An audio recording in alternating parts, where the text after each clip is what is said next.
दहीहंडीचा उत्सव साजरा करण्यासाठी मुंबई आणि ठाण्यातली गोविंदा पथकं आज रस्त्यावरती उतरलेली आहेत आणि दहीहंडी उत्सवाची भुरळ परदेशी नागरिकांना देखील पडलेली पाहायला मिळते। या उत्सवाचा आनंद लुटण्यासाठी जपानी पाहुणे थेट मुंबईत दाखल झालेत।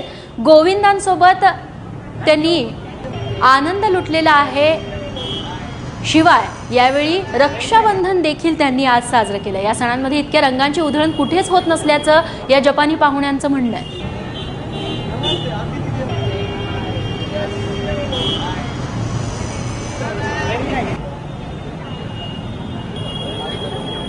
आणि मुंबईच्या चेंबूर परिसरात हे जपानी पाहुणे दाखल झालेले आहेत आणि त्यांच्याशी संवाद साधलाय आमच्या प्रतिनिधींनी।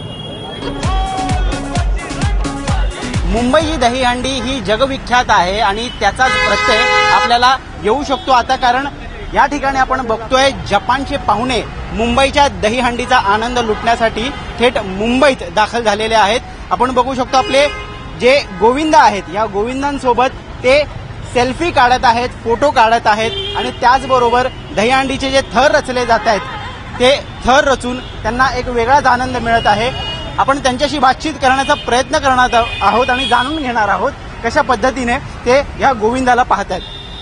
I would like to know how do you observe this whole celebration and how are you feeling? Dandy? Yes. It's crazy.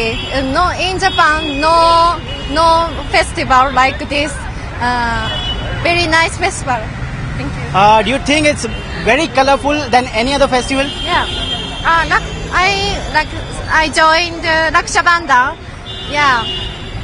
Baki is very cute and beautiful. Very nice. How do you find these human pyramids? Are they very thrilling? Pyramids?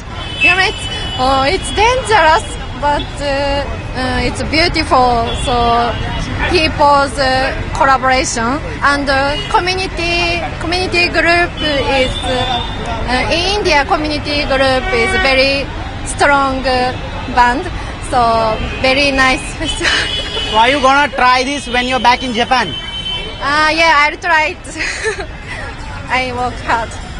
Thank you talking to us. आपण बघू शकतो अतिशय strong बंधन आहे या भारतीय कम्युनिटीमध्ये, असं या Japanese पाहुण्यांचं म्हणणं आहे। त्याचबरोबर रक्षाबंधन सुद्धा या ठिकाणी त्यांनी साजरा केलेला आहे आणि अतिशय कलरफुल असा हा सण आहे आणि जे थर रचले जातात हे बघून त्यांना भीती वाटते परंतु आनंदही मिळतो असं ते सांगतात। कॅमेरा पर्सन सचिन शिंदे सोबत ऋत्विक बालेकर, एबीपी माझा, मुंबई।